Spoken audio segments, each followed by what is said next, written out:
Alors bonjour tout le monde, aujourd'hui je fais une vidéo pour vous présenter, comme c'est marqué dans le titre, un sac à dos que j'ai fabriqué avec de la récup, un peu d'investissement et une machine à coudre. Je l'ai fait en 30 heures, j'ai été vite et j'ai commis des erreurs. Bon, certaines sont corrigeables, hein. Après, je cherche pas à lancer ma ligne de sac à dos, c'était juste un petit délire que je voulais me faire. Donc je vais vous présenter la version 100% faite main et une version qui est plus qui est optionnelle, on va dire, avec une clé en aluminium. Donc tout de suite je vais vous présenter le sac et je vous commente les images.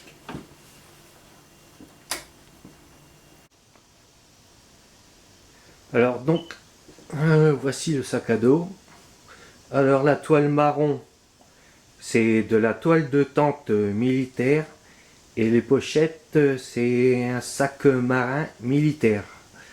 Pour la clé, c'est une clé en PVC rigidifiée avec des tubes d'aluminium. Bon, j'aurais pu faire plus léger, mais comme je vous l'ai dit, j'ai commis des erreurs, j'ai été trop vite. Donc, hein. Et voici la clé pour la version optionnelle, plus légère et plus fonctionnelle. Une clé en aluminium. J'ai modifié en rajoutant une barre pour pouvoir adapter tout ce qui est tissu et la ceinture ventrale sur cette clé. Voilà.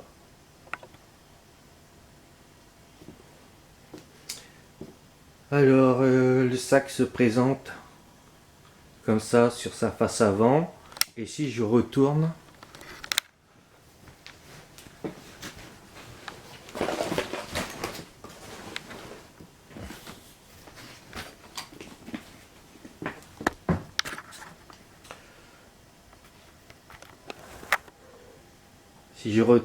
voilà ce que ça donne. Alors tout est fait à la main. J'ai tout fait, sauf la ceinture. La ceinture ventrale, je voulais quelque chose de costaud, donc j'avais un ceinturon à lisse. J'ai décidé de l'adapter sur le sac, mais je peux toujours l'enlever. Voilà. Alors tout est fait quasiment avec de la récup. Je vais vous présenter le sac d'un peu plus près et je vais vous expliquer tous les détails.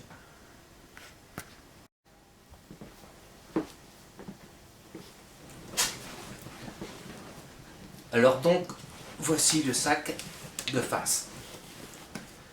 Là, j'ai fixé sur l'armature, mais je peux l'enlever, de sangles fixées par des fermoirs en plastique. Voilà. Donc là, ça permet de, par exemple, de mettre la bâche directement couvert par-dessus le sac, comme ça le protège en plus de la pluie. Alors je peux les enlever, hein, comme je vous l'ai dit, elles sont réglables. Alors devant, j'ai fait un système que j'ai copié, de toute façon c'est système molle, hein. J'ai juste fait ça sur mon sac, comme ça j'ai des pochettes avec des façons molles, je peux le rattacher, je peux encore agrandir sa capacité.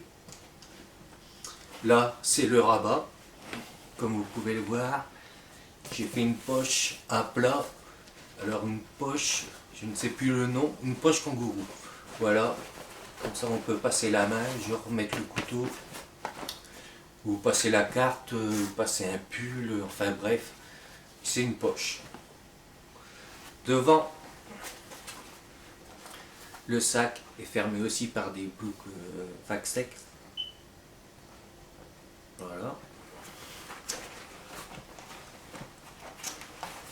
Alors le rabat là est plié car en fait il est prévu pour pouvoir charger le sac à son maximum. Donc il est prévu pour être plus long.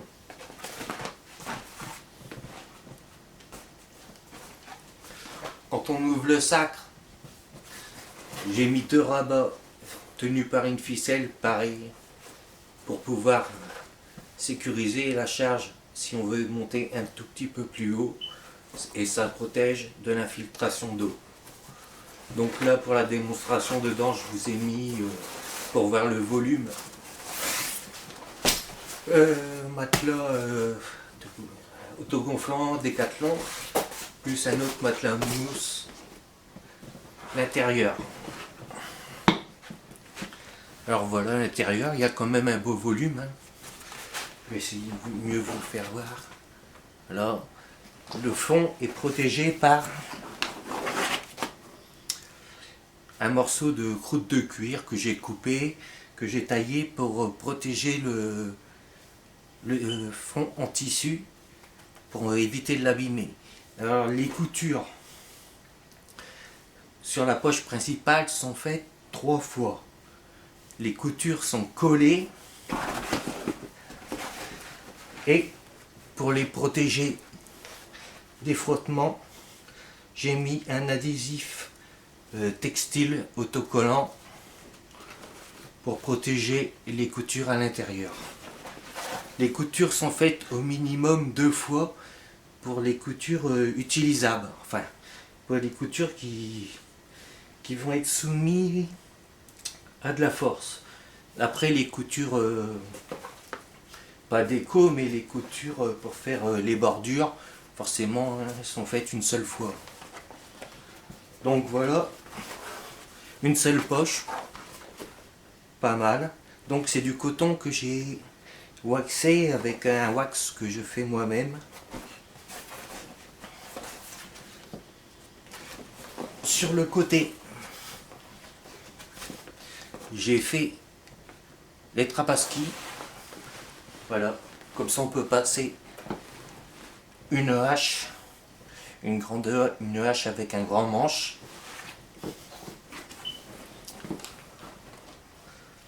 Et là, le fond, en fait, quand on repart sous le sac, comme vous voyez, voilà, là, j'ai mis un sac poubelle à gravat de 100 litres. Après, si vous avez une corde, par exemple, vous la pliez, vous pouvez la faire passer en forme de U et ressortir de l'autre côté, et elle sera protégée et maintenue par le système de double fond qu'il y a ici. Alors voilà les poches latérales. Donc là, à l'intérieur des poches latérales, j'ai travaillé du PVC extrêmement fin, du PVC des PTT, pour former la poche et en même temps protéger ce qu'il y a dedans. Alors ça fait un U. Alors ça fait tout simplement un U. Ça protège, ça renforce et ça donne la forme. Alors une erreur que j'ai commise en allant trop vite, c'est que le côté du rabat, je l'aurais dû le faire un tout petit peu plus long. Ça je pourrais le modifier. Je remettrai un morceau de cuir et puis je ferai une couture à la main. Comme ça, ça prolongera le rabat et ça évitera que l'eau rentre dans la poche. Même si ce qu'il y a dans la poche ne craint pas l'eau. Donc dans cette poche là, voilà, j'ai mis ma trousse à pharmacie, enfin ma trousse de secours plutôt. Hein, donc qui est quand même conséquente. Et je pourrais certainement en tassant remettre d'autres affaires.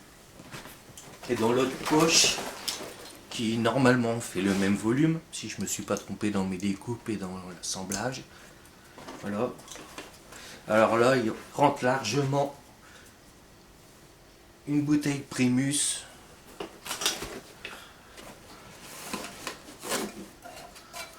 avec la popote et le réchaud à l'intérieur, et il y a de la place pour remettre des choses.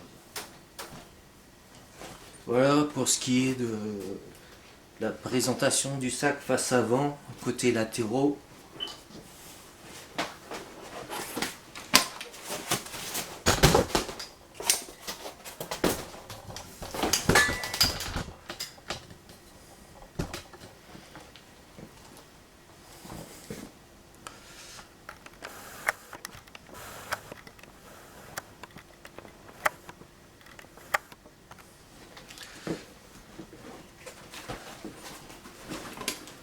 là, voici le système de portage.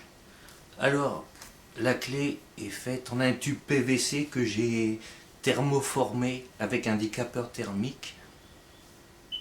La clé est en une seule pièce. C'est un tube PVC de diamètre de 30 mm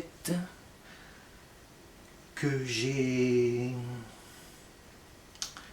acheté, et le morceau faisait 2 mètres de long.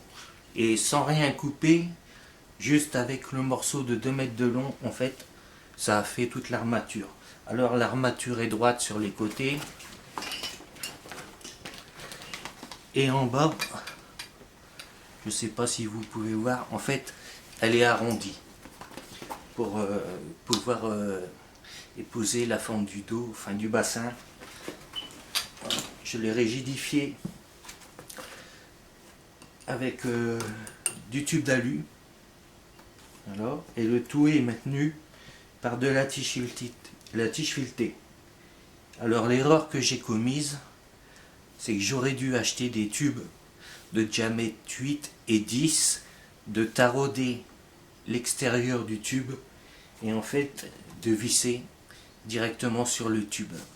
Tandis que là, j'ai passé de la tige filetée à l'intérieur, ce qui rajoute forcément du poids. C'est pour ça que j'ai créé l'option avec la clé en aluminium. Donc ça, ce sont les deux sangles avant. Voilà. Ça, c'est ce qui maintient le sac pour éviter les mouvements latéraux. C'est de la sangle. Alors la sangle est prévue grande car je veux que le sac puisse aller sur différentes clés. Je voulais acheter une clé, c'est Tatonka je crois, mais la clé elle-même, toute seule, faisait déjà 5 kg. Donc là j'ai 5 kg pour l'ensemble, c'est raisonnable. Après il faudrait que je le pèse avec la clé en alu, et je dois gagner quand même 1 kg, 1,5 kg. Donc là, les sangles sont faites avec du cuir de canapé que j'ai récupéré. Sur les sangles là, un petit mousqueton plastique pour suspendre quelque chose. Et en dessous, un anodé. Voilà, pour suspendre aussi quelque chose avec un mousqueton.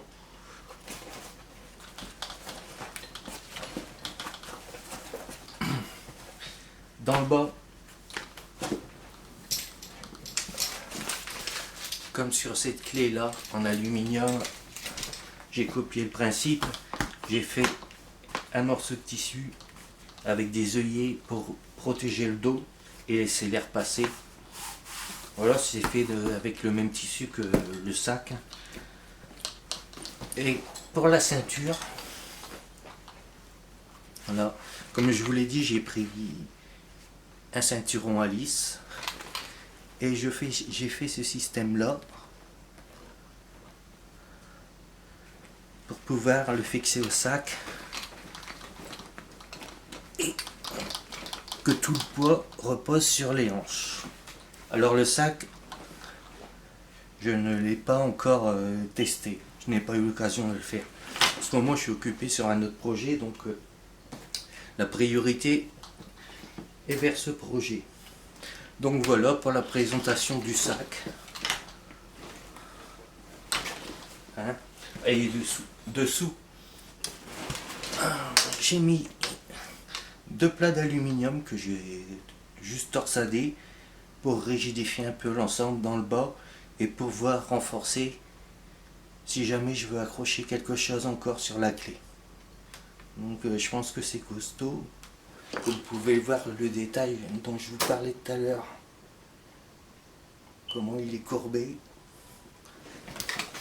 Et une deuxième erreur que j'ai commise, si jamais vous voulez essayer d'en faire un,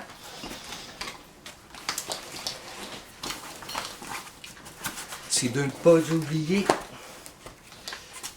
de cintrer la barre du bas, parce que j'avais fait une barre droite, mais en fait ça appuie un peu sur les reins, donc ça a provoqué une petite gêne.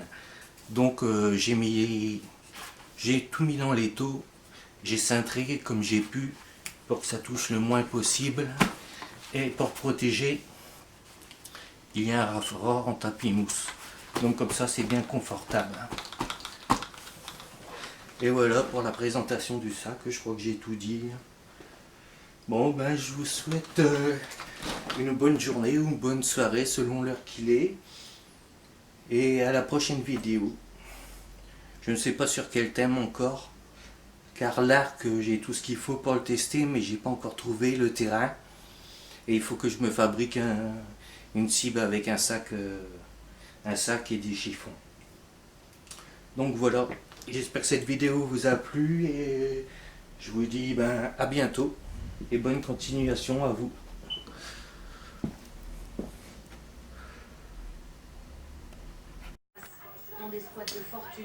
Alors donc voici la clé d'un petit peu plus près. Donc là, dans le haut, il y a l'attache du sac qui le maintient verticalement et les sangles sur le côté qui font un maintien latéral. Là, il y a la barre pour l'attache des bretelles. Les bretelles sont rattachées en bas directement sur la clé. Et là, il y a une barre centrée au niveau des reins pour la rigidification du bas. Voilà.